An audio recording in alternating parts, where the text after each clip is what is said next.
I'm Logan Webb, and you're listening to Torturecast. Swinging. There's a high drive. Deep into left center field. It's on its way. Adios! Pelota!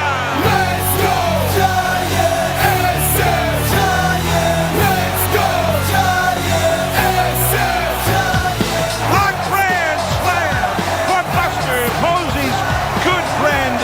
A podcast by and for fans of the San Francisco Giants.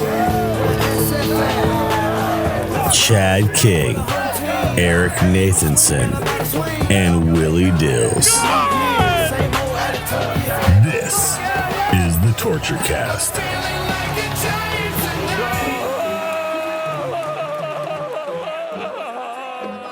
It's Cinco de Mayo. I don't know how else to say it. 2025, and this is episode 312 of the Torturecast, the podcast by and for fans of the San Francisco Giants. I'm your host, Chad King, and joining me today after an unfortunate loss in the south side. Actually, it's the north side. That's the north side of Chicago. Willie Dills Gregory, man. How you doing? Yeah, that was a bad game today, but we've had a very few amount of bad games so far to start this season. So, in Chicago, to be fair, their offense has been pretty damn good so far this season. So I kind of saw it coming. It was a roop start. It was coming off of playing against Colorado. Yeah, it just had all the hitting the road, had all the makings of a little bit of a trap game. So it's all right. This happens every so often where I'm doing the show notes, right? And it's going to be, I'm doing the notes earlier in the day before the game. I know a game's probably going to be completed before we record. And I swear to God, it's always a loss. It's always like, it's the weirdest thing, man. But, I did the same thing as you. Man. I was like doing the show notes and looking at the matchups. Chicago's leading the majors in runs at almost 6 per game. They're just crushing right now. They're coming off Colorado. They just traveled or whatever.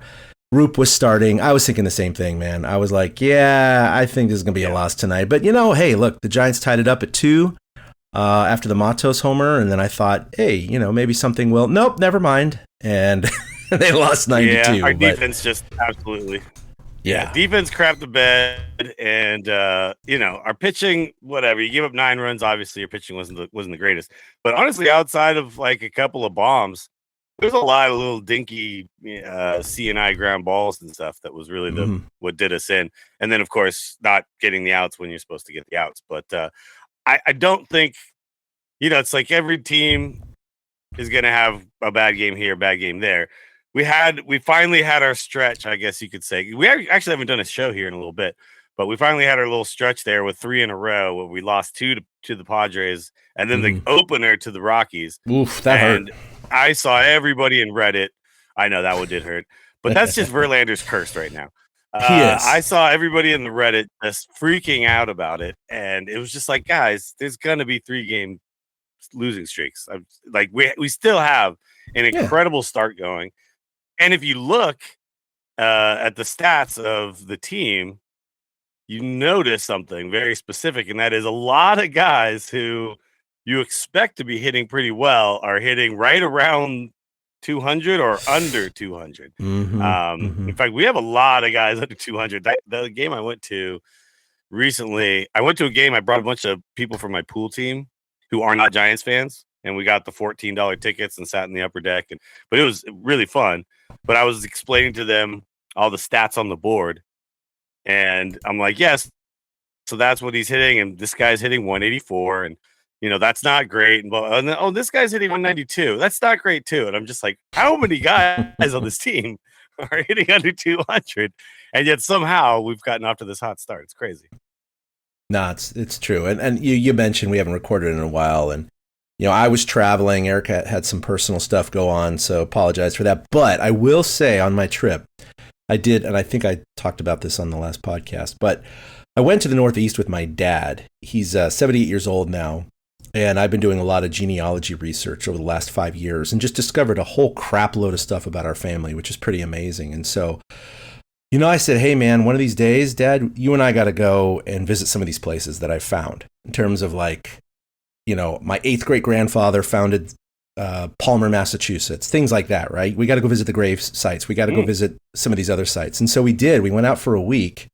But aside from the genealogy trip, which I'll spare everyone about, we did fly into Boston And after walking the Freedom Trail, we did go to a Red Sox game. I got seats in the second row right behind the dugout against the Mariners, and the Red Sox won. It was a lot of fun.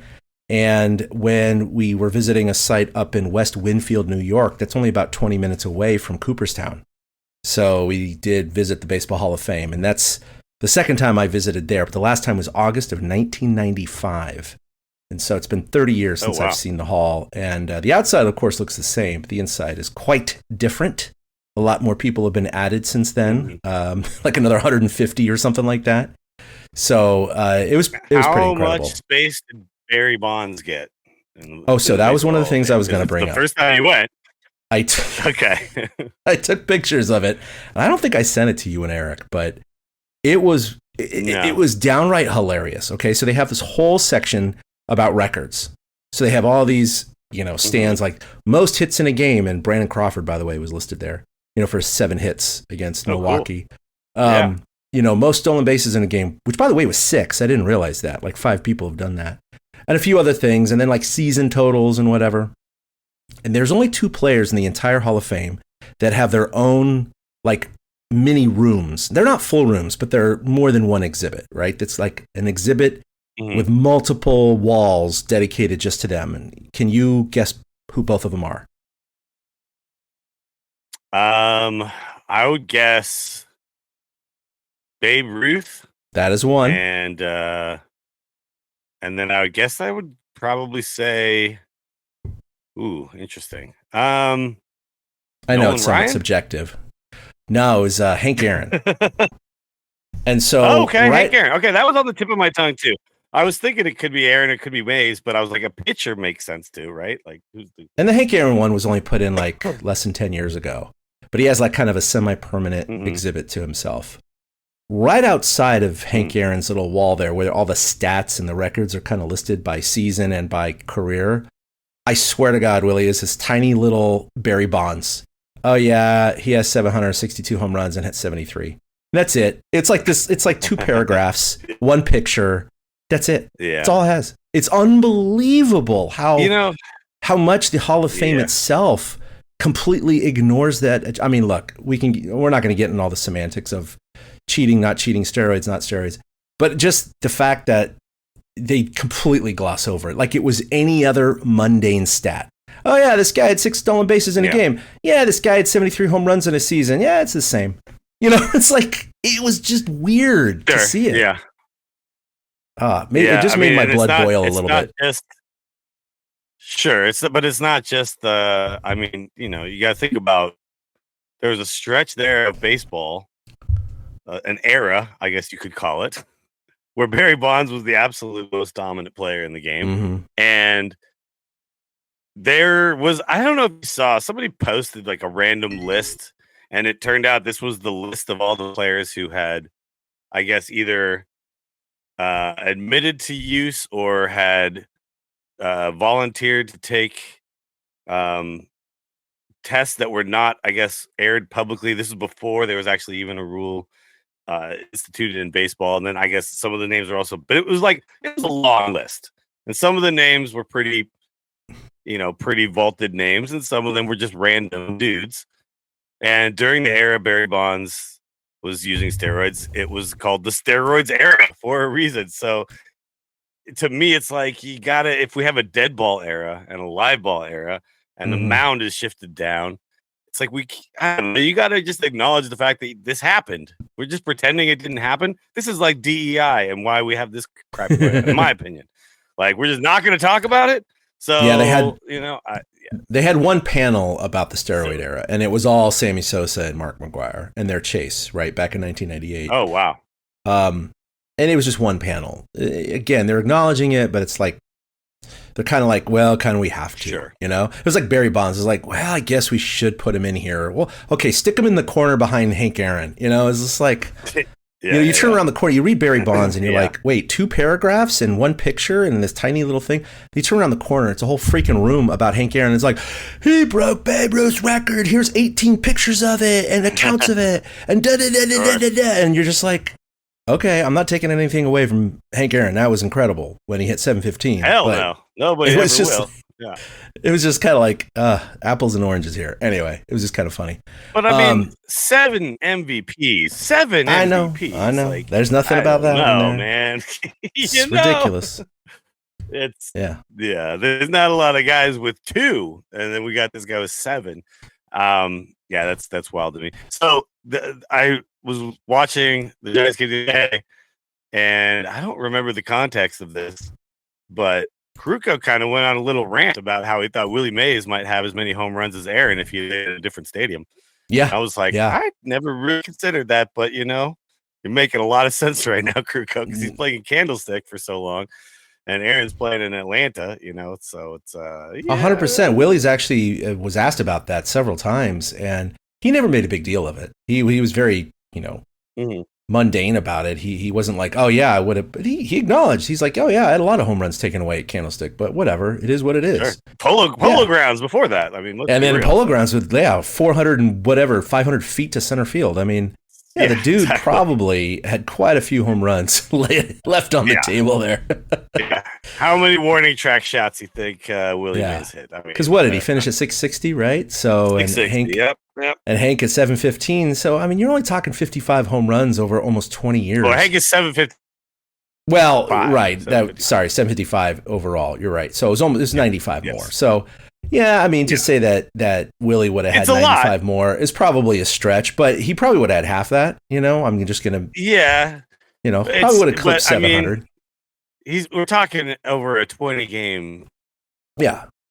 Yeah, that's 5 home runs a year, 22, right? 22 seasons. Sorry, 22 season baseball. So it's about four and a half, 5 home runs a season. It's not that much. It's one a month. Mm-hmm. That's 1 a month. Could happen. Look, we're Giants fans. We're a little biased. That's okay. Yeah, here we are bitching about Willie Mays and Barry Bonds. Okay, we've gone off the rails. Anyway, so the point was, I had a great trip with my dad. It was something that I'll never forget. Do it while he's still physically able to, and everything. We just built some great memories out of it, and it definitely gave me a fever to do one of those baseball trips one of these days, right? Because you forget how close these ballparks are, especially in the East Coast and the Northeast. Because we were in Boston and we rented a car there. We ended up flying out of DC. We went all the way up to New York, drove down through Pennsylvania to Gettysburg, went over east to Washington, DC. So we did a lot of driving. But I mean, we were in the neighborhood of how many ballparks? I mean, you're talking Red Sox, Yankees, Orioles, Nationals, Pirates, Phillies. It goes on and on and on. I mean, we could have gone to 6 or 7 stadiums in a week. So I could see how, people do that. We were in D.C. when the Nats were in town against the Mets, but we had only 2 days there and we had all these plans, so we couldn't make it work. I wasn't going to drag my dad to a second baseball game just for the sake of it, but sure.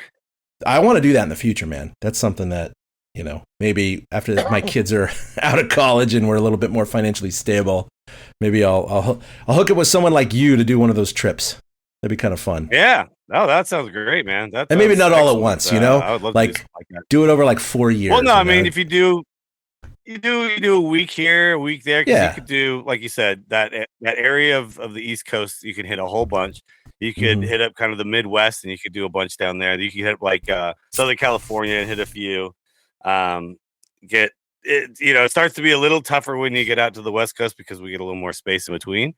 But and especially if you do something like, rent like a little camper van or something like that, and just fly in one place, rent a camper van, drive to all the spots.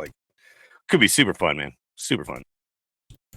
Well, look, the Giants lost today. Unfortunately, the Dodgers won, and the Padres, they were just down 3-0 to the Yanks in the Bronx in the 8th. And they came back, and the Padres just won. So, unfortunately, I got to update this. Now the Giants this is the first time there's been a significant separation. And by significant, I mean a 2.5 game deficit. 2.5. But we were basically, since the beginning of this season, the Giants have either been in first place, in second place, or in third place by only a game back. And now this is the first time where there's more than a game separation here. The Diamondbacks weirdly have kind of fallen off. They're a little bit almost the 500 ball club right now. And then, of course, the Rockies, we know, are one of the worst teams in baseball. Well, here's the crazy thing. Historically, one of the worst. I was looking at this, and they're 22-14 now. They were earlier today when I was doing the notes, so please understand it's that. They were 22-13 in third place. Right now, of course, they're 2.5 back of LA, 2 back of San Diego. But at the start of play today, even though they had the third best record in the NL West, that was still tied for the third best record in all of Major League Baseball, tied with the Mets and the Tigers. And that's what's so insane about it, is at the start of play today, the Giants would be leading any other division in baseball. But the NL West this year, for whatever reason, is just stacked. And on top of that, like you said, they've always been in first or within a game of first. But look what the Dodgers and Padres have done. The Dodgers have won 8 out of 9, and now the Padres have won 6 in a row. I mean, what are you going to do about that? Like, you can't stop them if you don't play them. Nothing. So there's nothing we can do. There's nothing you do. Yeah, it's just like, look, and like I said earlier too, currently the Giants, I think, are still underperforming. We could have a better record if a few of our guys were actually hitting at a clip that I think they're supposed to hit at. Yeah, I think they're underperforming. So for sure. any Giants fan out there who's at all less than completely enthusiastic about this opening stretch has just lost their mind, in my opinion. Like, you have to be over the moon with where we're at right now. I do believe this is what we talked about in our preseason show. I do believe that the Giants' best strategy going forward, while we're in a division that's this strong, is not to try to keep up with the Joneses, as it were, not to try to sign every single top free agent that comes along, because we're not going to be able to compete with the Dodgers and the Padres. What we can do is make smart decisions, put together a quality ball club, and manage it correctly, play above where our supposed pay grade may be, and sneak our way into the playoffs and then shock somebody. So I think that's exactly what this team looks like it's poised to do. So I don't know. It's got a lot of 2012 vibes for me, the way this team is right now. I've heard some people say 2010. I kind of get more 2012. I don't know if people were trying to compare it to which of those three teams because of that hot start. And if it was any one of those three, I would say 2012 was probably the one where we kind of landed, because we don't have a Tim Lincecum. We do have Logan Webb, I think, but he's closer to Matt Cain, who was our dominant pitcher in 2012, right? And then there's just a lot of pieces kind of fitting together, and the offense is just getting just enough done, and our bullpen is absolutely cranked right now. So put all that together, and that's, I think, where the Giants are where they are. Yeah, I mean, we talked about this at the beginning of the season. We said they're not going to win the West. I don't think anyone expects that. So we always expected wild card, and they're in that position right now. Granted, it's way early in the season to talk about it, but it's like, okay, fine. That's where they are. They started the season 8-1, which is incredible. We were over the moon about that. That was best in the bigs over the first 9 games. But since then, they've, quote, only gone 14-13. And part of me is disappointed about that, but at the same time, if they were 1 game over 500 for the season right now, I'd actually be pretty satisfied about that, considering where they've come from. Yes. So it's like, okay, they're basically 500 after that torrid start. But that's all right. That's the head start they needed. And right now, they still have the 3rd or 4th best record in all the bigs. I'd say that's just fine. And like you said, I think they're underperforming in the stats. And it really bears out in that. The Giants are like way down in team hitting, 14th in homers, 11th in runs, 24th in average, 15th in OPS. So they're average or below average in some of the major hitting categories. Obviously, their pitching is much better, and that's what's kind of floating them up right now. But if you look at some of the players, and one of them is Matt Chapman, he's hitting just under, before tonight's game, he's hitting just a shade under 200 right now. He's still got 7 bombs and 20-something RBI, so he's good defense. So obviously he's doing okay, but he's a career 240 hitter. But if you look at his expected batting average with Statcast, and that's based on launch angle and velocity and kind of the hits you should be getting, it's kind of a measure of luck for those of you not in tune with what the expected batting average is. His expecting batting average is 228 right now, which is nothing to write home about. I get it. But I mean, it's a full 30 points higher than what he's actually hitting, which suggests higher. Yeah, so suggests he's running into a little bit of bad luck, basically. I would actually be curious while we're doing the show, if you could pull up LeMay's expected batting average, because I'm curious. That would be a lot of people have been have been talking a lot of crap about Lamont, and I do admit I've become a little bit of an apologist, and I'm starting to lose patience trying my best to give people reasons why I think he's allowed to stay in this lineup. One being I don't think we have a guy who has a better, who's going to be better at first base right now, unless we bring up a rookie who I don't think is quite ready. But the other being is defense. And then, in my opinion, this is all visual. It looks to me like he's still hitting the ball pretty hard, and his swing looks pretty good. Yeah, so he's definitely by stat like that's what's going on with some of guys. So by StatCast measures, he's definitely unlucky, but overall, it's still not good. So he's hitting 141 on the year. His expected batting average is 210. So yeah, he's unlucky, but even if he was nailing the ball, he'd still be only hitting 210 on average. So it's like, that's 70 points different than what we're doing when the 30 points we're talking with. Yeah, I think this is where it changes. Much more unlucky.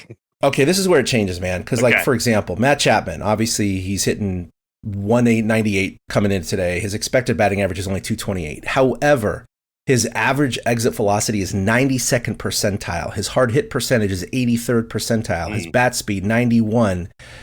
His barrel, 64. So those are all good stats, right? When he hits it hard. Lamont, I know he's not known for hitting the ball hard, but at the same time, barrel percentage is important. You don't have to hit the ball to barrel it, right? Barrel, he's in the 11th percentile. Hard hit, 11th percentile. Like, it's not good, man. It's not good. He is just not. Bat speed, 22nd percentile. He's way down there. Okay. Well, there you go. That's actually that makes sense then. So, because it's funny, like, most of his hits feel like they come off the end of the bat, and when he is barreling, just going right to somebody. So it's just like a combination. Also, not striking out as much as Chapman is, but he's not getting as many at bats. No, so Lamont's chase percentage. It's to figure out.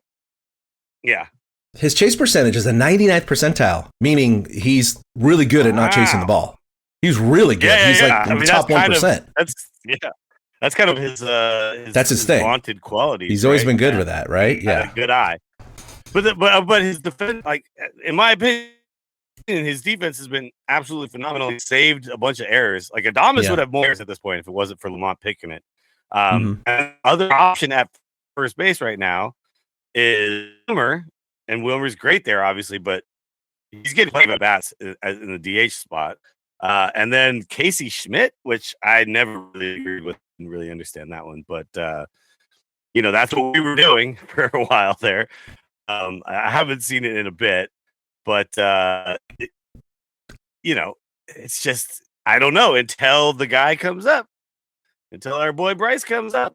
I think this is what we're stuck with here. So it is kind of amazing, like you said. All these being low, the Giants did have a nice run differential. I don't know where it's at now, but we're basically being carried by Jung-Hoo Lee, Wilmer Flores, occasionally Yaz, who's actually had a much better season, at least as far as average is concerned. Oh, yeah. And then it's just pick and choose it from the rest of it. Is one guy here, one guy there, So it's kind of amazing that we have what you said with the third or fourth best record in baseball.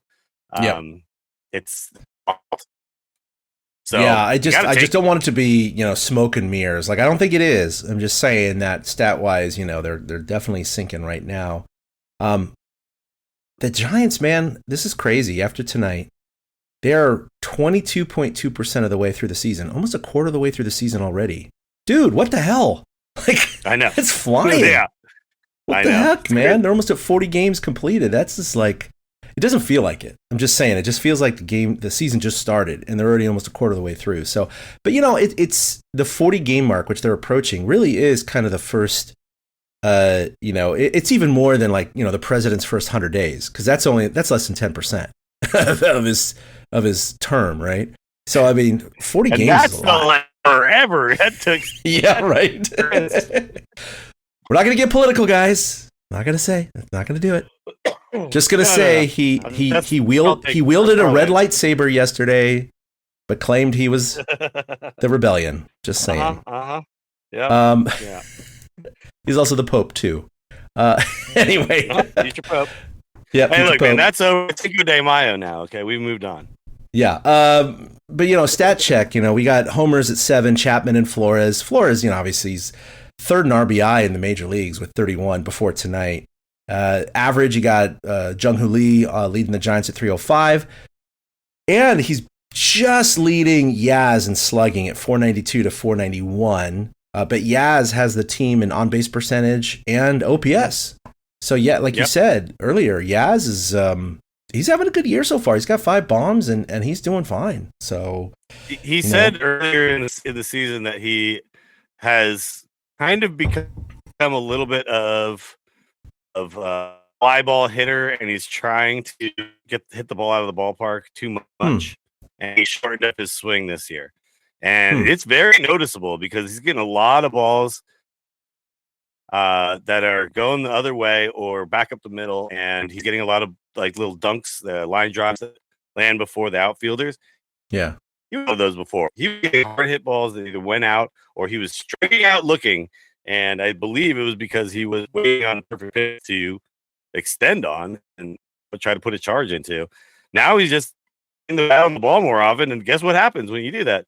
You get more hits. So I'm loving this new strategy from Yaz. Like, he doesn't need to be. And look, he's still got the pop. He's good if he does connect with one. He'll hit it out, Chad. We know this firsthand. We were both at that game. Yeah, where he hit one into the water. So it's funny is that we didn't even talk about that because we thought we were going to have a show kind of right after that, and it didn't work out. But just flashback. Willie and I were at the game, the extra inning game, where they were down by 5 runs, and they came roaring back, tied it, went to extra innings, and then Yaz had that walk-off splash hit. And man, I've been to Panda's 3 home run game in the World Series, so it's not that, but that was hell of exciting, man. That was one of the better regular season games I've ever been to. Yeah, absolutely. You guys all had the perfect day, by the way, that day, because the Warriors game. And the Warriors should have won that game if not for Harrison Barnes. Hitting a last second. Yeah, no, that day, that's true. You bring that up, and that was an epic day because for those of you not familiar with the Giants and the Warriors and how they're set up, the stadiums are pretty close to each other, and they actually share one of the same parking lots. And so I took my son, he's 15, to the Giants game, got right behind the visitors' dugout, like 6 rows back, really good seats. We got there early. Obviously, it was an epic game with the walk-off. And then we had the Warriors game later against the Spurs, one of the worst teams in the NBA. And I was worried that the Giants, might lose and then the Warriors would win. When with the Giants no Wembayama, by the way. Yeah, they're missing 2 guys. And then the Warriors were basically at full strength. And I was like, once the Giants won, I was like floating on cloud 9. We went over to Caltrain, picked up my wife who came in. We walked over to Chase, went in the building. I'm like, dude, we're going to see a doubleheader sweep. Because I've never been to one of these, quote, doubleheaders before. I've never done Giants and Warriors or 2 professional sports teams on the same day. That was just epic. And then, they're up by 12 going into the 4th quarter.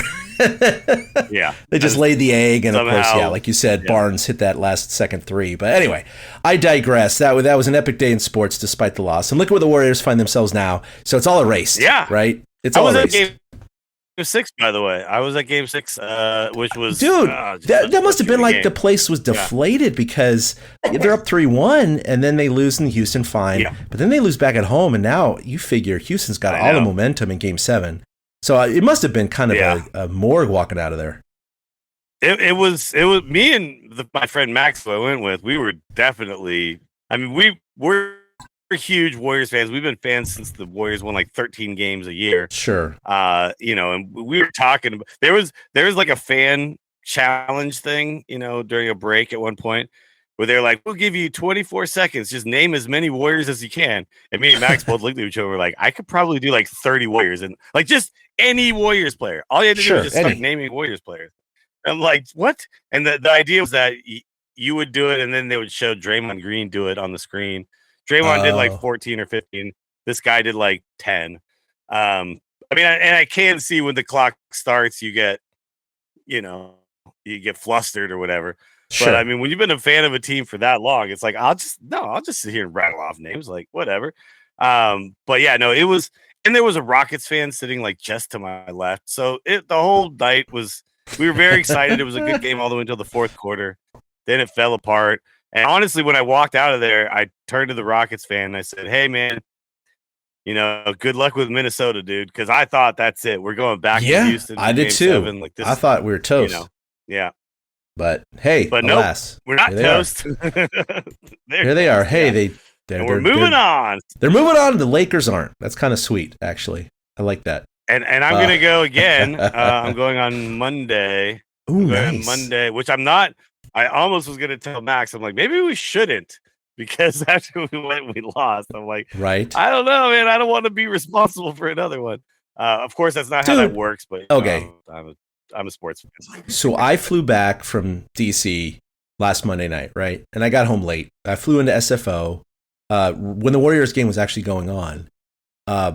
My wife works for a company, and they have a suite at the Chase Center, and so they were hosting in the suite that night for Game 4, and they had the whole spread, right? They had lobster rolls and tacos. They have a full open bar, the whole thing. And normally, she didn't find out till like 2 nights before she was invited to help host or whatever, and she got an extra ticket. So she was like, "God damn it. I wish you could have been here because you would have gone," right? My son couldn't make it. My daughter couldn't make it at Berkeley. And so she ended up inviting our nephew. And he was over the moon. So it was cool. Like, he got to experience it. So I have no problems with it. Sure. They park in the VIP parking underneath the Chase Center. And who do they walk on to the elevator with? But Brandon Crawford and his wife. And so really? So they just chatted with him in the elevator and got a selfie with him. And I'm just like, what the hell? Like, this is where I was. I could have been there if I flew back a little bit earlier, because I flew into SFO. I could have just driven straight to the game, right?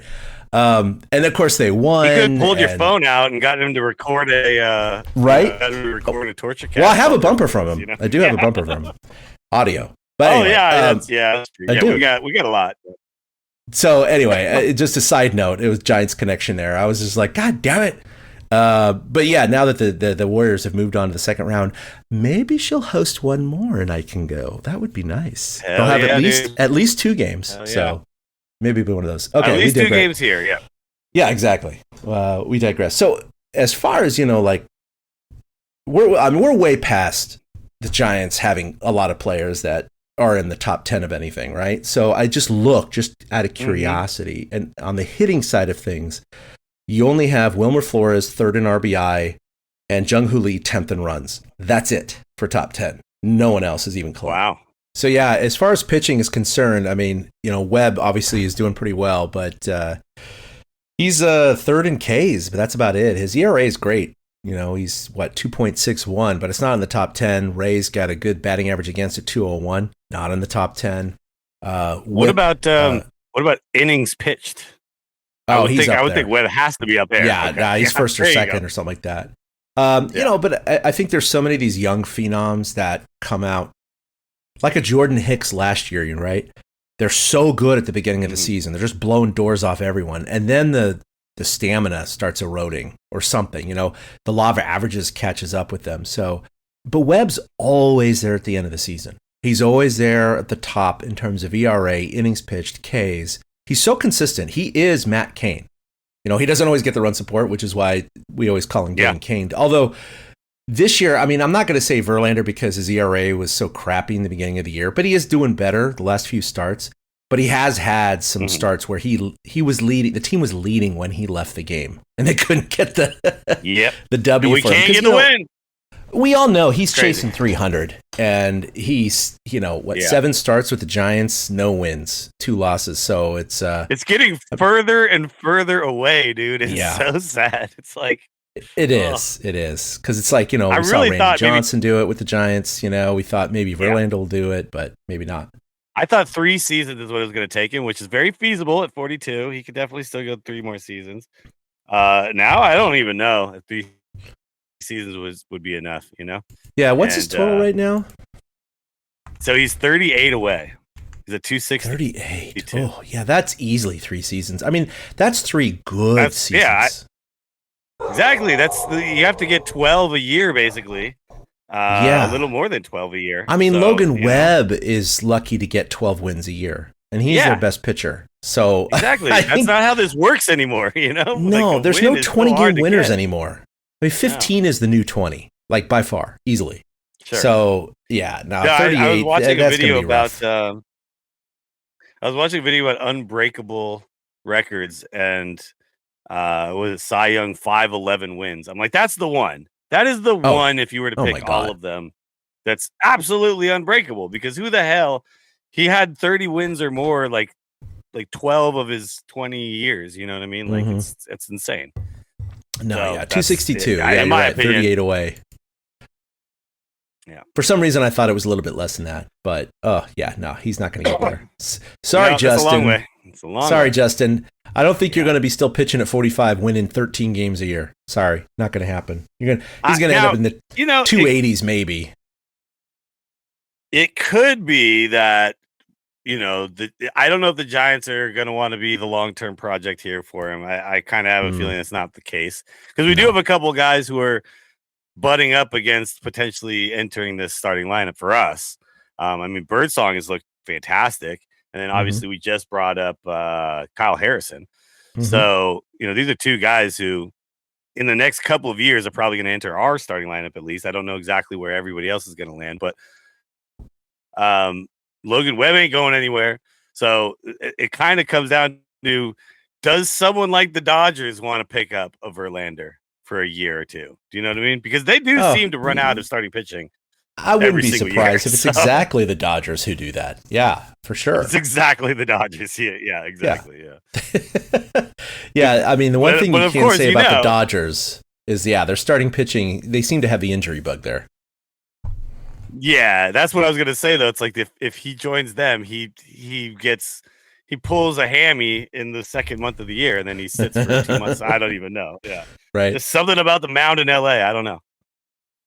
All right. So, given the fact, maybe this is too early to do this, Willie, but I figured I'm just going to throw it out there anyway, because they're almost a quarter of the season, on the way here, finished. I want your opinion on a letter grade. Okay. They're in high school. This is the first quarter, right? It's not their final grade. They're not even at the semester yet. Sure. But right now, I just want to ask you, starters, relievers, hitting, and bench. What are you giving them, A through F? That's fair. And then overall. Starting, okay. Well, starting, I'm going to go ahead and give that like a C. I mean, I think we're just an average, and I think there's a lot of room to get better. There's a lot of room to get worse there. Logan Webb is at the head of the class right now, and he's pulling a lot of weight. And Robbie Ray has actually looked fantastic. But then you got Jordan Hicks, Roop, and Verlander, who have all, in my opinion, like Hicks started off so well last season, and this season he's really struggled to begin the season, and that concerns me, because we know what happened last year is he kind of ran out of gas as a guy who'd never been a starter before. So that concerns me a little bit. His velocity is there, his control doesn't seem to be. So I think with the starting, I'm giving it a C. Bullpen, I'm giving an A-, just because of the closer situation hasn't worked its way out. Like I wish by now Walker had not had a single hiccup, and we could just say unequivocally he is the closer. But that's not how it worked, and so it's kind of a weird question mark there. So that's the minus and the A-. But everybody else, outside of Trevino, who we just DFA'd, has been pretty damn good. Hitting is like a D+. Too many guys struggling, and Wilmer and Jung-Hoo Lee are having phenomenal starts to the year, but that's not gonna sustain us. So we need to get that going. Lot of room for improvement there. And when it comes to bench play, I mean, I don't know, man. That's another just C. It's like there's nobody doing anything special off the bench unless it's Wilmer Flores in a pinch hitting role. Matos, although today did have he's started to show some signs. Matos to come off the bench and have potential to do some damage, but like our backup catcher is bad, our backup infielders are bad. I don't know, man. There's not a lot to be excited about there, and I'm hoping we see some movement, maybe some pickups around the trade deadline, or maybe some guys from AAA who start making like themselves inevitable. That's what I'm kind of hoping for. So, and then I guess overall, I got to give them an A. Somehow, these underachievers are an A. So, this is the point I was hoping that you would arrive at just on the podcast. Okay. I'll be honest with you, because I found myself in the same kind of conundrum. It's like when you break it down by those 4 parts, and then an overall grade, it doesn't compute. You know what I mean? It doesn't make sense. It doesn't make sense. Like if that was in high school and you had 4 parts, you had 4 classes, and your GPA, right? You're like, oh, I got an A- in my class of relievers, but my class of starting, hitting, and bench were all C's or worse. So my overall GPA is like a B-. You know, it's like a 2.9 or it's a 2.5, but it's not, because it's all about results. It's all about wins and losses. Yeah. And when you're sitting there with the 3rd or 4th best record in all of baseball, you can't give it anything less, in my opinion, than an A- or a B+. You just can't. I mean, you're top of the class. So, but that's what's so weird about it. It's like, why is it that each of the individual parts, like the sum of all the parts, are better than the individuals? And that's, I guess, in a way, a definition of a team. And I can't put my finger on exactly what's going on. I mean, it's not like you look at their expected wins losses, and it's only 1 game off. So it's not like they're blowing that away. You're missing one class here. You're missing one curriculum. It's your president, defense. Right? No, defense. Oh, yeah. And they did start the season. I think defensively, we've had some games that look terrible. I think some games have looked really bad. But that's not that many, right? And overall, defensively, I think we have been above average. And I was talking to a guy. So I've been working at this brewery in Belmont recently. It's a fun little job. And I wear a lot of Giants gear in my day-to-day life. And so people have noticed, and they want to talk to me about the team. One thing I hear all the time is, well, we got to get rid of Patrick Bailey, man. That guy is terrible. Ooh. I know. No. I know. But what I tell them is, I'm like, look, man, Patrick Bailey can hit exactly 200 with 5 home runs and 40 RBIs and still be a plus WAR catcher for us because of what he does for the team. Now, dude, obviously, he's so behind the scenes. When he's hitting he's hitting 180 now. So 180 is, to me, like not even that far away from what we need him to be. He steals so many strikes and he does so many good things behind the plate for us. And these are the things that don't show up in stats to your average baseball fan, right? Sure. Your average baseball fan only remembers how often he rolls the ball over weekly to the shortstop and gets thrown out with runners on. That's all they remember, you know? So that's the intangible stuff that I think the Giants have just been playing better baseball than the other team. You know, you look at the Heliot Ramos Little League walk-off home run. That's not something the Giants are going to do. That was fun. Yeah. But right now, the Giants are not. It's like, now this is like 2012 too. And I don't know if you remember this, but in the playoffs, there's a lot of times where we won games because the other team just did something kind of stupid. And we just scored one more run than they did. And that's how we kind of got through. So bring that comparison back. But so here's the crazy thing. I had to look up Patrick Bailey on Baseball Savant just because I know he's not hitting well. And I don't think, to my untrained eye, it looked like he was having a lot of atom balls, right? So, and that bears fruit here. No, he's not. His expected batting average is actually lower than his real batting average. It's 172, which puts him in the one percentile. Dude, that's it. The worst. The worst. You can't get a 0 in this category. The lowest you can be is the first percentile. Okay.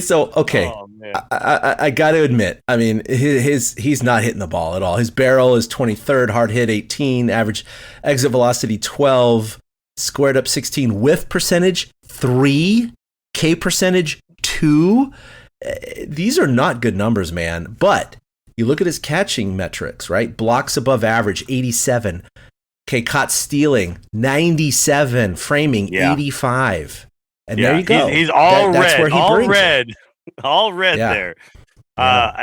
It's his Fielding run value 96. I'm pulling it up. Batting run value 5, base running 44. Yep, there you go. 96. Yep.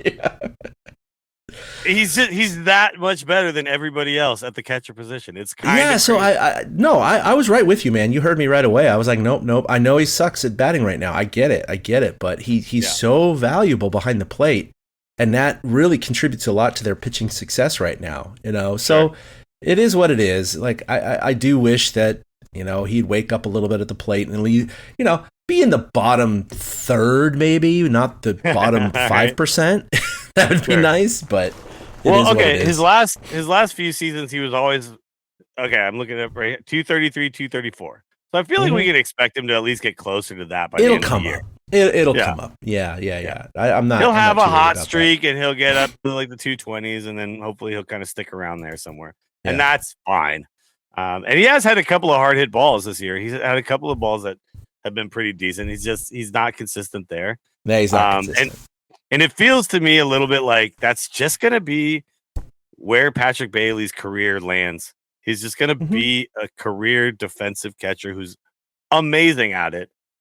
And he might be able to ride that into a really respectable major league career, right? I don't know if he's going to have last week, it's all good. I don't know if he's going to have the Brandon Crawford hitting resurgence that he had kind of later in his career, because as a catcher, that's tougher.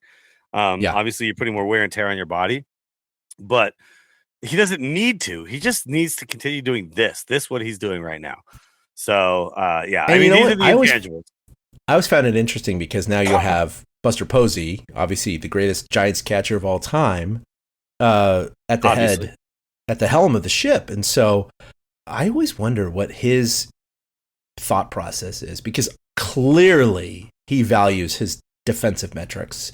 And Posey was one hell of a catcher, but I think even Posey would admit, so far, met by metrics, Patrick Bailey is a slightly better defensive catcher than Posey was. Yeah, he is. But offensively, there's not. I mean, you can't even. There's no comparison. No comparison. So I was talking to somebody about this recently, that if Buster Posey didn't exist at the same time as Yadier, he probably would have had like 9 or 10 Gold Gloves. Like he probably would have gotten one every single season of his career. He was always high in the defensive metrics. Yeah, he just wasn't, because there was Yadier Molina. Like it was just like, okay, and the fact that he even got a few is pretty freaking good. You know what I mean? Because he took him down. So when I look at the catcher position on the Giants, I'm always just going to defer to the fact that Buster Posey is kind of in charge there now. From here on out, until he's no longer, I'm going to say I believe in whatever Buster Posey has deemed, that's appropriate for us. Okay, cool. Could you imagine? I guess Huff has something I don't see, but that's fine. Yeah. Could you imagine a fan going, I don't know what Posey sees of this catcher. I have more knowledge about the catching position than he does. It's like, really? Yeah. Anyway. Yeah. It's funny. I remember this. It's another side tangent. You know how social media is. Everyone's always criticizing other people, no matter what. And so, of course, there's always extremes. But I remember one time when it was a video, it was about 2 years ago, where it's like, look at this father-son combo in the batting cage. And it was a dad pitching to his adult son, and he was hitting the ball. And this guy commented, and he was a batting instructor because it was something academy, batting academy or whatever. And it was like, no, he's dipping his elbow. He's raising too much. He's like total criticizing him, completely tearing him apart. And then someone said, dude, you realize that's Mike Trout and his dad. And it was when Trout was rehabbing, right? Yeah. Oh, it was so funny because now to the guy's credit, he did come back like the next day and went, oh, crap. Okay, this my guy bad. wants to be a scout so bad, like he's. But it's not for everybody. By the way, I'm gonna baseball savant so much more than I used to.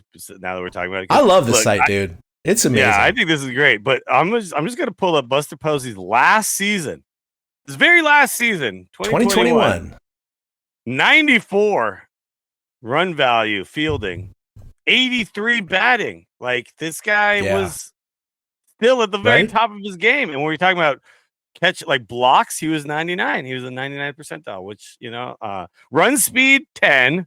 Well, to okay, be fair, that's we all what know catchers how are high there.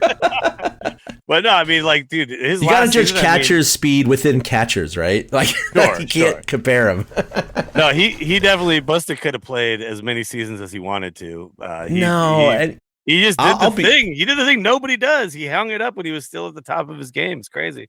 I'll be honest. Yeah, as a Giants fan and someone who was a huge Buster Posey fan, I was sad to see him hang it up because he clearly had that massive resurgence in 2021.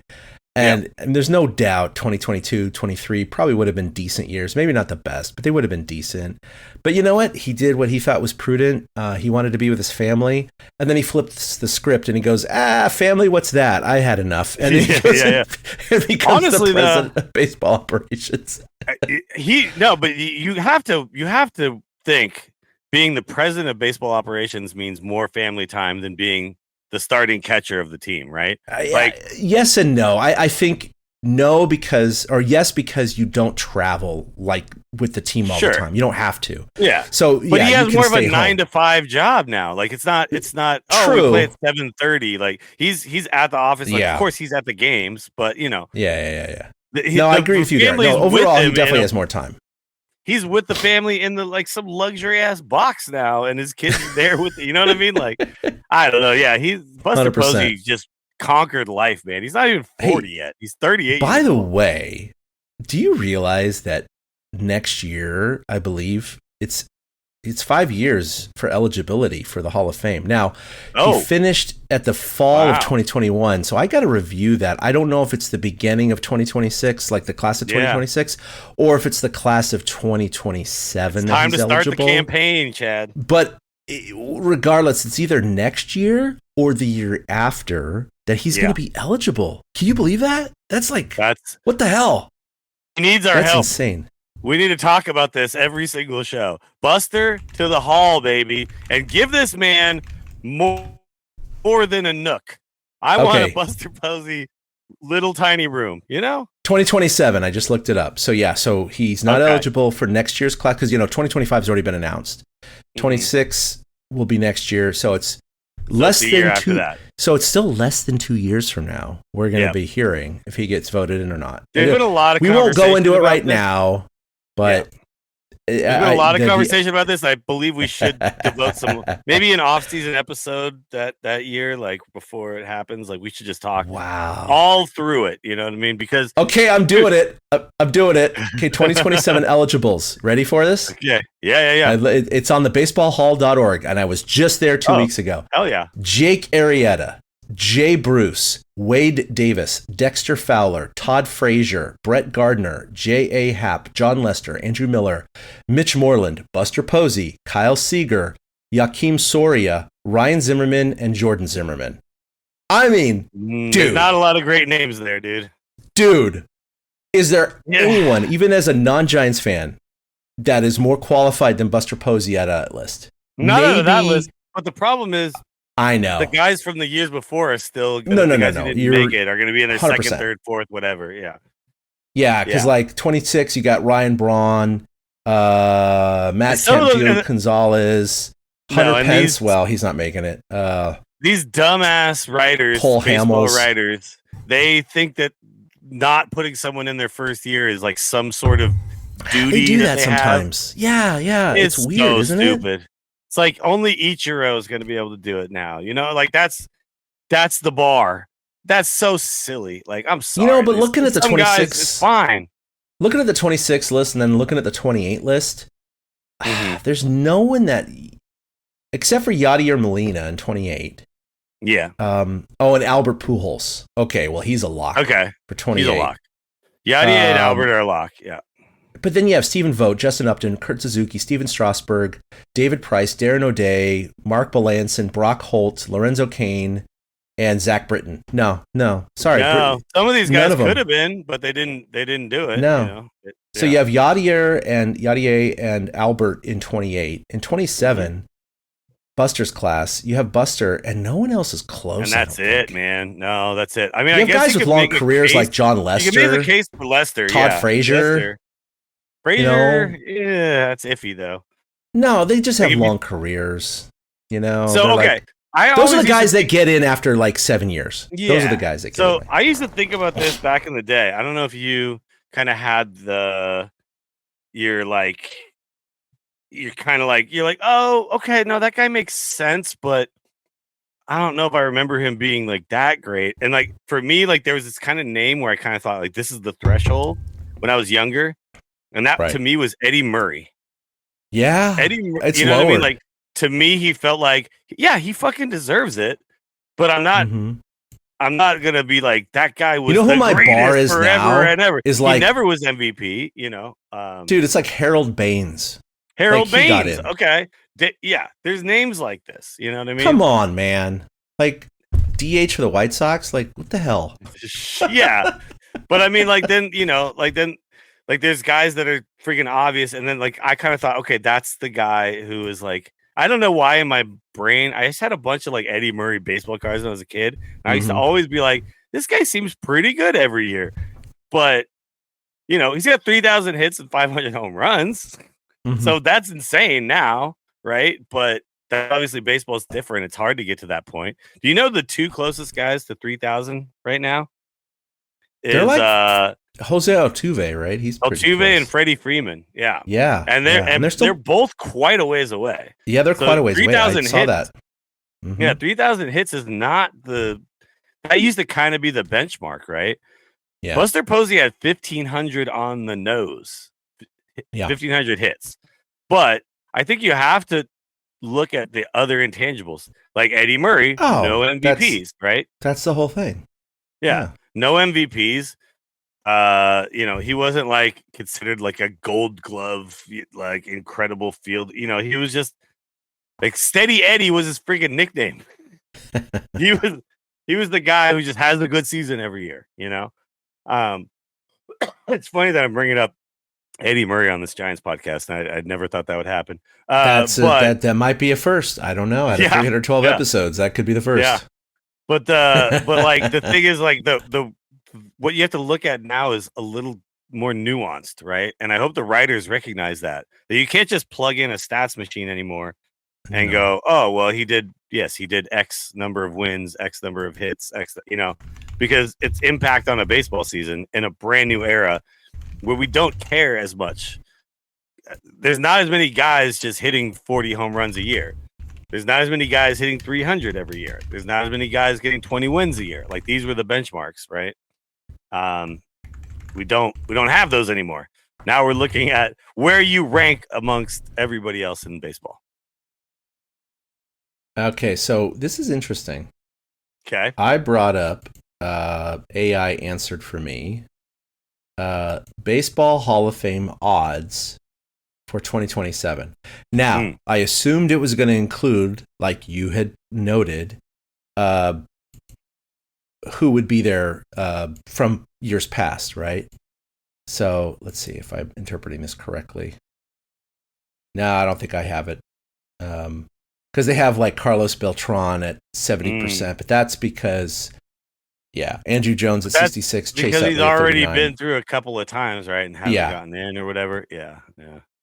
So I this isn't correct right now. But anyway, point being, there are some people in the Hall of Fame that, I was sitting there. I know this statistically, but when I was there, I took a picture of every single section of the Hall of Fame where they're grouped by about a 5-year period of when they were inducted, starts in the 30s or whatever. And it goes by like 5-year sections all the way till today. And they have only like 3 walls left. So I'm like, okay, they got about another 10 to 15 years and they got to expand this or like do a 3rd row or 5th row on top or whatever. Sure. But it was really cool, man. Like just to see everything there, Ty Cobb and Babe Ruth and all that. But, there was a lot of players where I would see him like a Harold Baines or whatever and go, oh, right, he got in. Wait, how did he get in? Yeah. And to me, I know we're biased, but Buster Posey has so many more of those intangibles than some of these players that I've seen get in. So I'm hoping, hey, look, this is a conversation for a year and a half from now, but I can't wait for it. I can't wait for it. I would like that'll be fun. I would like to officially announce My Shouldn't we? candidacy for Buster Posey's official Hall of Fame yes man. I am saying yes. Career WAR of 45, I think gets you in. All right. And I think that's maybe a number that we got to start looking at. You know what I mean? Yeah. So AI summarizes the following for the 2027 ballot. Top contenders and potential newcomers. Carlos Beltran. He's been a persistent name in Hall of Fame discussions, coming close to the 75% threshold in previous years. Andrew Jones, also a high-profile candidate with strong statistical arguments. He's often mentioned alongside Beltran. Chase Utley, a solid performer and strong playoff record. Buster Posey, his career as a catcher, including an MVP award and his 3 championship rings, make him a strong contender, especially given the recent success of Joe Mauer. There's a perfect analog. Joe Mauer does not have 3 championship rings. So I'm going to go ahead and I mean, we're already doing the discussion now. Sorry. Yadier Molina, career Sorry, WAR. everyone. No, we're doing it. It's fine. Yadier Molina, career WAR 41.7. Roy Campanella, 42. Jorge Posada, 42.7. Whoa. Posey, 45. Yeah. Buster Posey higher than Posada. Roy Campanella, Yadier Molina. Is this not a Hall of Famer? I rest my case. Yeah. No. Perfect. And then they round out the AI list with John Lester because I think longevity. By the way, I looked at Buster Posey odds for the Buster Posey Hall of Fame odds. Buster Posey, a catcher first baseman, played 15 major league seasons for the Minnesota Twins. You got to remember, AI is not perfect yet, you guys. No. That's amazing. AI's got a long ways to go. Whoa. Like, I've seen him make mistakes, but that's a top-notch mistake. That is wow. Okay. Now they got a lot of other shit, right? 302 career batting average. They got Minnesota Twins. Yeah, but come on, you got that wrong. Like, it's not like he was drafted by them or played a year with them. Fuck, he had no affiliation at all. If it was like the Oakland A's or something or the Baltimore Orioles, same colors. Amazing. I don't know. Yeah, that's pretty wild. Wow. Fantastic. All right. Let's go ahead and get to transaction and injuries. Like you mentioned earlier, Kyle Harrison was called up as a reliever. Lou Trevino was DFA'd. Hey, look, Harrison looked good in the spring, but he had an illness that kind of put him behind a bit. The good news, though, is that you remember last year, because, he's from De La Salle, a local East Bay high school here. My wife actually went to the sister school, Crondelet. And I've known a lot of people that went to De La Salle. I went to Bellarmine, so kind of a competing Jesuit high school.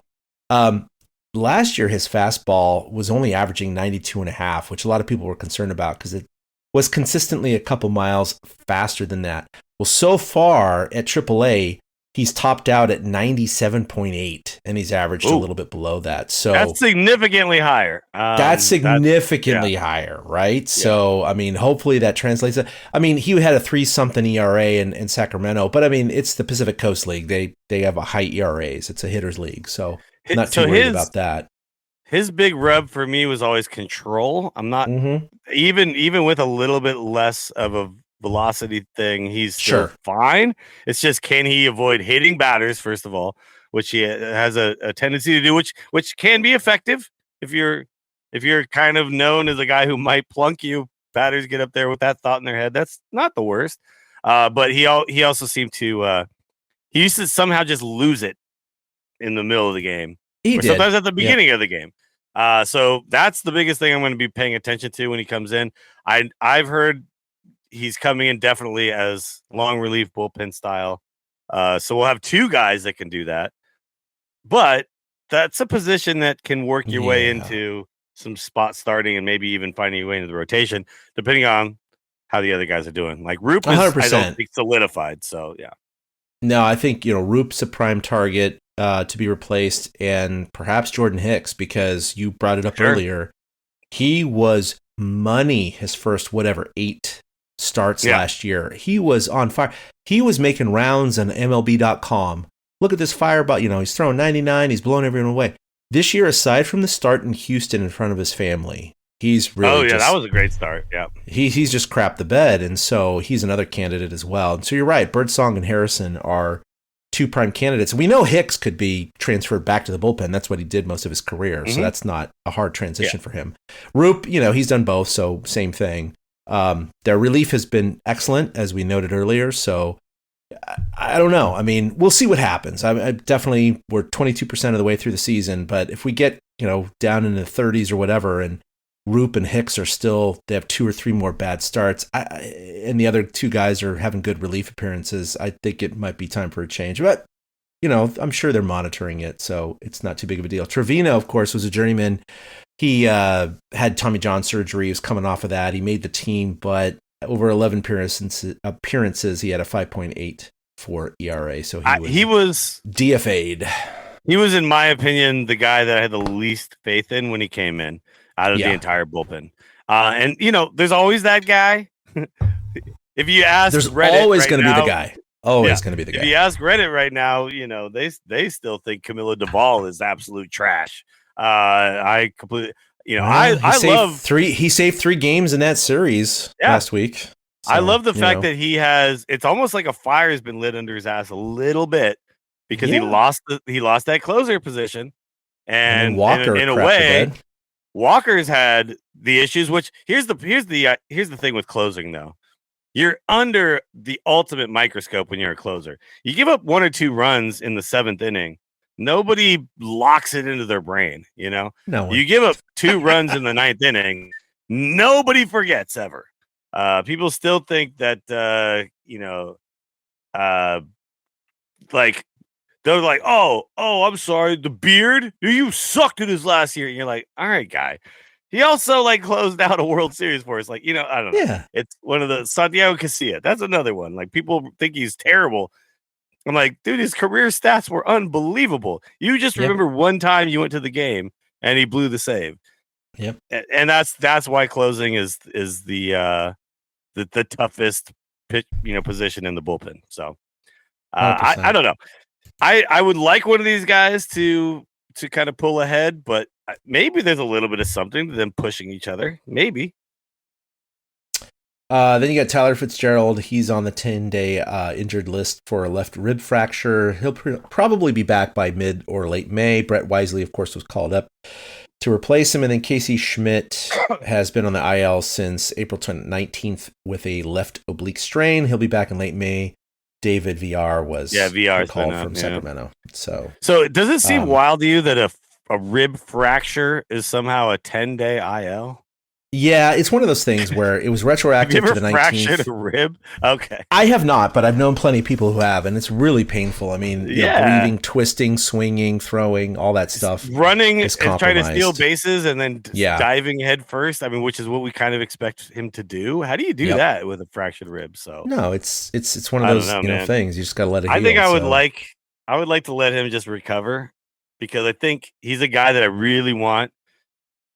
Imagine a playoff run where you have a weapon like Tyler Fitzgerald as a pinch runner, a ninth hitter, that type of thing, and imagine that when you don't have it. Do you know what I mean? To me, he's a weapon, and I would like him to just get healthy. So I don't want to push him back. I will say though that looking at the transactions, I'm so used to when Farhan was in charge. So aside from injuries. Dude, it was a revolving door. By this time, we would have had a list of 20 transactions by now. And I looked at it, because it's by week, by calendar date or whatever. And going back to the beginning of the season when they set their roster, so as of, April 1st, basically, or March 31st, they've had very little movement except for injuries. It's been okay. It's not bad. Perfect. Lee Trevino got DFA'd, sure. But other than that, there's been no one you're out, you're in, you're out, you're in, you're out, you're in. It's been just kind of oh, you got hurt. Okay, we'll call someone up. But other than the injury bug, I mean, there's been very low turnover. And I know there's something comforting about that, no matter how the team's doing. I've always hated the fact that the Giants the last 3-4 years under Farhan has always had 60-something players on their 26-man roster by the end of the year. Yeah. Setting records. And it's just ugh.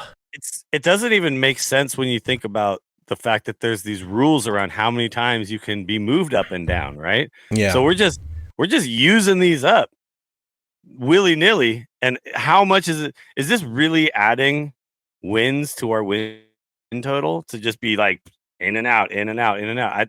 I can't foresee that being the case. I think guys need a little bit of consistency. I think I mean, it for some reason, all the planets aligned, the stars aligned, and it 107. Yes.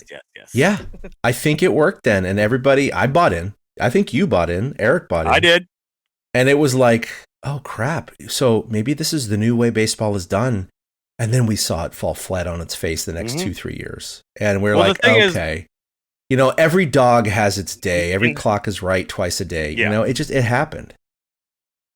In hindsight, now, I can look back and say that, yes, we had a strategy that we really implemented 100%. Everybody bought in. We went for it. And you remember, too, there was more things to it than that.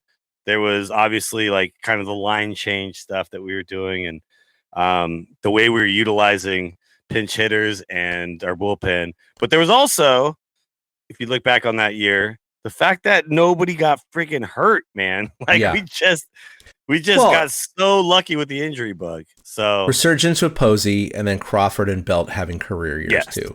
Yeah, like that was massive, right? So you had a lot of luck involved. It had nothing to do with the platoon situation with those guys. It just felt like it did because that was the biggest thing that we could see. Yeah. So it is what it is. It's it's like you're around. You go to 3 Giants wins in a row, and you're like, I was the difference. And you're like, probably not. But I see how you make that association. So it's kind of like I do think 2021 was partially minorly about the transactions, but more about just the careers they had. And, by association, everyone's like, oh, the way Farhan's doing it works. And then the next 3 years, it was like, oh, wait, never mind. That's not the case. Yeah.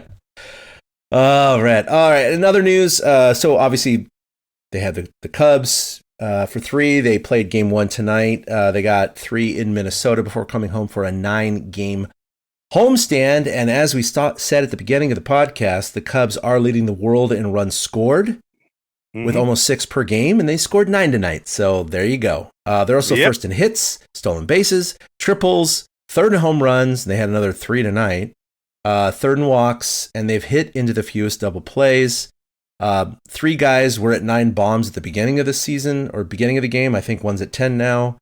The Cubs were only 9-7 at home. Now they're 10-7. So you had a Roop versus Boyd today. They lost. Tomorrow you have Verlander versus Ray, and then you have Ray versus Brown. We really missed out on the Ray versus Ray. Ray versus Ray. That would have been cool. That would have been cool. But we don't have Now, I'll say this, though.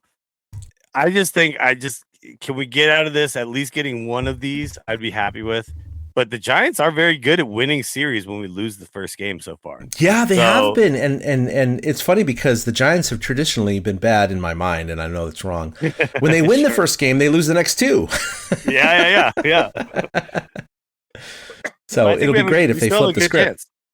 Yeah. And then of course the Twins are not the Cubs, and the Twins are kind of a crap team right now. So let's take advantage of that, because I don't know if we talked about this on this show, but the other thing about this hot start that we've had is we've actually played a lot of teams that are over 500. We played a lot of good baseball teams. I noticed that. Yeah.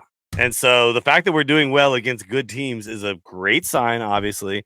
But that means also, because of this balanced schedule that MLB has implemented, there are bad teams coming, guys, and we will get. The Giants after tonight are they're 16-10 versus teams above 500.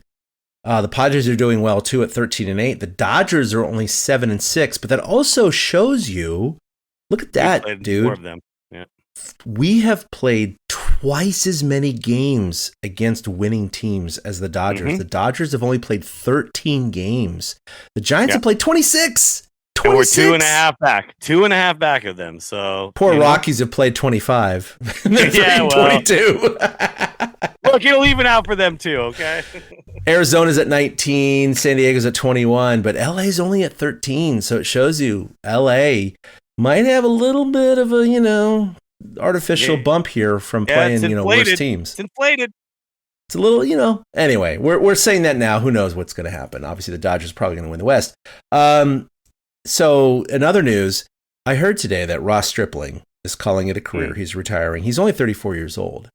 And for some reason, dude, I thought this guy was going to come in after Toronto and be really good for the Giants. And he hiccuped a couple games, but he was showing good stuff. And I was like, I don't know why. I'm trying to rewind to 2 years ago because he was with the Giants in 2023. I really bought into this guy for some reason. And I don't remember exactly why. I just remember really thinking he was going to be good. And looking back, dude, he didn't even win a single game with the Giants. He was 0-5 with a 5.36 ERA and only 89 innings pitched. If I remember correctly, didn't he have 20 wins the season before or something like that? He was good with Toronto. An amazing year the year before. I just was I thought he was going to be so good with the Giants, and I could not have been. I'm here to fully admit, I could not have been more wrong. He only lasted one season, 89 innings, no wins, 5.36 ERA. Yeah, usually our one-season guys are amazing, right? I know. Usually we get the Rodon. Yeah, Carlos Rodon, who's, by the way, is back at it. He's doing really well for the Yankees, but anyway, I'm not going to say hashtag forever Giant, but he did hit an ounce. Look, you play one season with us, I don't care. You're forever Giant. No, he wasn't a bad guy. Unless your name is Dan mostly West Coast. Yeah, good point. Or AJ Przinsky. Yeah, Przinsky, no, screw that guy. Fuck that guy. Przinsky and Ugla, who got a freaking World Series ring. Still can't believe that. Stripling was a nice guy. And I think I will say, you're right, he's pretty young, 34. But the major league careers these days, that's what they do. It's not like you're guaranteed to get there until 37, 38. We thought Matt Cain, who was nicknamed the Horse, like Webb, was going to last until we thought he was going to be to 40. He retired pretty damn young. Yeah, he did not. He had a bunch of arm problems, late in his career, and he ended up retiring at 34 or 35. I want Logan. Yeah. Now, Logan Webb, I think, throws a style that can last him a really long time. So I do think that he's gonna have a long storied career. Always as a Giant, please. Thank you very much. Well, and Logan Webb's only 28, by the way. True, but he feels like he's been here forever, right? Now, I think you got to say though, a Ross Stripling retiring with a solid major league career. Ooh, I'm glad he's calling it quits on his own terms. I'm glad he's not getting forced out. Maybe he is getting forced out. I don't really know, but I think you got to say, playing for several different teams, having a couple of really strong seasons, this is the kind of career any minor leaguer could ever hope for. I watched Bull Durham the other night. It's been a while since I watched that movie, but the magic of the big leagues was something that I think sometimes we forget about. I know. When so many guys are in the minor leagues for so long, and I love how they romanticized getting to the show in that movie. They really captured that in such a big way. If you have a multi-year career in the bigs, I think about a guy like Joe Panic. You think oh, that sucks that he didn't last that long. That guy won a championship and had a bunch of big moments, and forevermore he's I was a big leaguer. I was going to say, there are guys who, 90-something% of minor leaguers never make the show. Those are the guys that were so close and never made it. Yeah, if you had a cup of coffee and a couple at bats, you can say that, you were a major leaguer for a week or something like that. But yeah, a guy like Joe Panic is I got a ring. I was in the World Series. Yeah. I did my thing. So, what's crazy about Matt Cain? I was thinking that he was close to Ross Stripling's age, and he was. So Ross Stripling is 34. Matt Cain retired. His last start was the day before his 33rd birthday. Wow. So he was basically 33. We all knew it, too. He's 40 right now, dude. Justin Verlander is 42. Think about that. If Matt Cain had Verlander's career, he not only would still be pitching, he would be pitching for another 2 years minimum. That's crazy. But you know what Matt Cain is doing? He's hanging with his family. He's playing golf all the time. He's having a good time. He's got enough money to last his whole life. He's good to go. I think sometimes, like, we get sad about things like this. It's like these guys. Nah, he's fine. They live the He's dream, fine. man. They live the absolute dream. So I took him on a tour of the Monterey Bay Aquarium with him and his wife and his kid and his mother-in-law, his wife's mother. And he could not have been nicer, and he was so cool. He wanted me to train him to be a scuba diver. But I said, isn't that in your contract to not, scuba dive? And he was like, yeah, we could ignore that. So obviously we never went to that point. But we got close. I actually dove for him. I dove in the kelp forest tank while he watched. There's nothing stopping you now, dude. You got to take That's right. I should contact him. Say, hey, you want to learn how to scuba dive now? You're younger than me, and I'm still scuba diving. Come on, baby. I'll go out with you. I'm not going to jump in the water, but I'll hang out topside. I think that's what you call it, right? That's right, topside, baby. Yeah. Good job. Hey, you know the nomenclature. You got it. Yeah. I'll make sure that nobody touches the cooler of beer, and let's go out and have a good time. Maybe not the beer part. Although I did do that in Mexico for my grad school stuff. Okay. That was definitely something I did for sure. Okay, so wrapping up here, this was interesting. When I was looking at Baseball Reference earlier today, I noticed the games played by the Giants when I was looking up the club information. And I noticed that the New York and San Francisco games played were really close. And so I looked a little bit more closely into it. And right now, the San Francisco Giants in San Francisco have played 10,757 games now. Oh, sorry. At the end of the regular season this year, it'll be 10,756 games at the end of 2025. That will only be one game less than they played in New York as the Giants. One game. 10,757 as the New York Giants. That does not include, however, they did play 2 seasons in New York as the Gothams. The Gothams, That was 208 games. So technically, the Giants will surpass the New York Giants games played in San Francisco next year, 2026, after 2 games into the season. Mm-hmm. But to pass all games in New York, it's still only going to be somewhere in the middle of the 2027 season, where there will be more games played in San Francisco than in New York. I don't know. I thought that was interesting. I think you and I growing up, we're just always kind of associated New York as like, oh, most of the games have been played there. But, they moved in 1958. I mean, we're 2025. Like, that's a lot of time. Almost 70 seasons, right? So, yeah, and plus, you have 162 versus 154, and that adds up. Yeah. Didn't they play like 140 something too at some point? Like even back in like a long time ago. Sure. It wasn't even 152. Yeah. Yeah. So, yeah. That's wild. I thought that was interesting for a team that started in 1883. That's pretty cool. I feel like we should probably send an email to the Giants and let them know so they can commemorate that game 2 next year. Because I wonder if anyone else is paying attention to this. Like I certainly wouldn't have been. I'm amazed. It was just like this is breaking news on the Torture Cast, you guys. Like you're not getting this anywhere else. I'm sorry, Cole Kuiper. Are you talking about this? I'm a data scientist, so I look at numbers a lot, and I just noticed it. I was like, wait a minute, those look similar. And I was like, wait, what? This is crazy. By the way, I'm sure they're all over it. I think we should, Chad, we should start an official rivalry. We don't have Giants pod around anymore. No. I think we need to start an official rivalry with Cole Kuiper's stupid ass podcast. We were here first.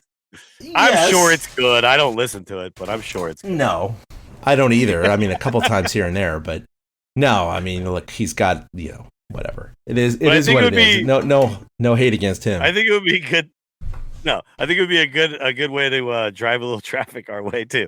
We start talking trash. Maybe they start talking trash back. I don't know. We get a friendly banter going. I don't know. Yeah, bad pub is good pub, basically. Yeah, exactly. Any pub. Yeah. Cool. Like if Dwayne Kuiper could talk about us at all ever, I think I'll take. Could you imagine? Yeah, my interactions with Dwayne Kuiper was saying hi to him one time, and another time I was down in the bowels of Oracle Park, and he was walking towards me, and he dropped his Orangina glass bottle, and it shattered everywhere. Oh no! And no one, and I mean no one, responded to it. So he starts bending down to pick up all the glass shards. And I walk over and I help him out. And I start picking up all the glass shards.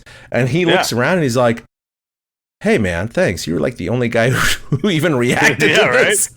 I was like, yeah, it's kind of weird. So I just kind of helped him and threw it in the trash. And he's like, oh, thanks, man. And I'm like, yeah, no problem. And that was it. Dude. That's great. I know. I was like, that was kind of cool. But that's a bit. Oh, man, I miss our days in the press box. Oh, this is making me. I know. We got to end this show. We got to end. We got too long. Teary-eyed. Yeah. I've had a blast on this show, though. Yeah, that was a lot of fun. We missed a few weeks there. I think it's only right we give the people a nice, long, full show full of tangents, lots of cool information, and things they didn't know. You know what I mean? I think we should go back in time and add in a, hey, this is a long one. Maybe you should listen to this over 2 days. Sure. And throw that in the beginning. FYI, I can still do that. We talked for a while today. People will see it on their app or whatever. They'll be like, look at that. 5 hours. What the hell? No. Actually, not that crazy. We started at 7:30. It's 9:20, and we had that weird hiccup in the middle where I lost it. It's an hour and a half. Really whatever. Yeah, a little. Yeah. We try not to go over an hour too often, but we did. So we're catching up. What are you going to do? All right. Yeah. Well, you can follow us, of course, on the socials at TortureCast, individually at ChadK21 at 2 Out Hits, with the number 2 for Eric, who couldn't make it tonight. And Willie, I mean, look, I know that you're kind of not doing the social media thing, but is there anywhere that people can follow you or interact with you? Oh, no. I mean, I'm just not on Twitter anymore. You can still find me on Instagram. I'm Willie Dills there. So, yeah. Okay, Willie Dills. And I Blue do Sky, put, no nothing? Nah, I don't know. Like, I feel like I lost interest in just writing out a little message. Like, Twitter kind of...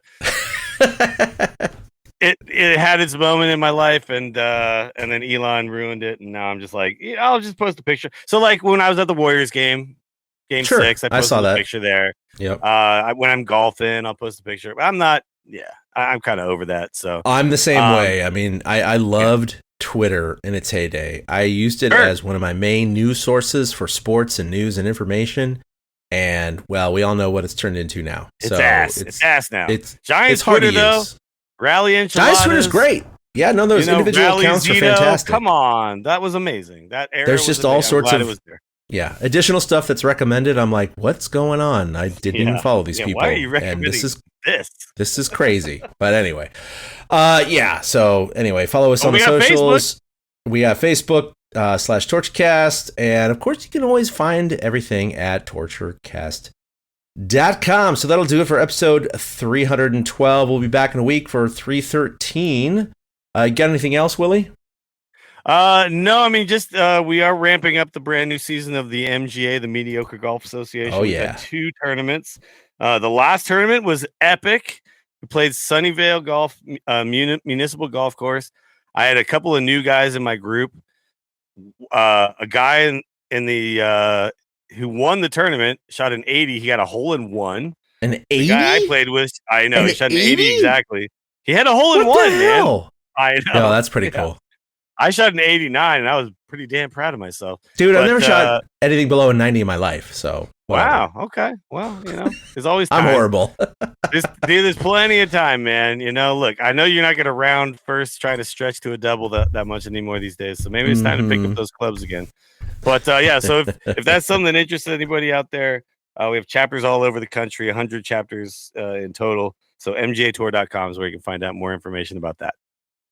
Awesome. All right. Well, that'll do it for 312. We'll see you next week for 313. Until then, for Eric, for Willie, this is Chad signing off. Go Giants. Boom. A big thank you to everybody for listening to the TortureCast, the podcast by and for fans of the San Francisco Giants. Follow us on Twitter at TortureCast. You can also like us on Facebook or check out our blog at torturecast.com. I also want to say thank you to Ashcon and Bailey for letting us use their song Feeling Like a Giant for our intro. For Ben Lee and Chad King, my name is Willie Dills saying, we'll see you next time.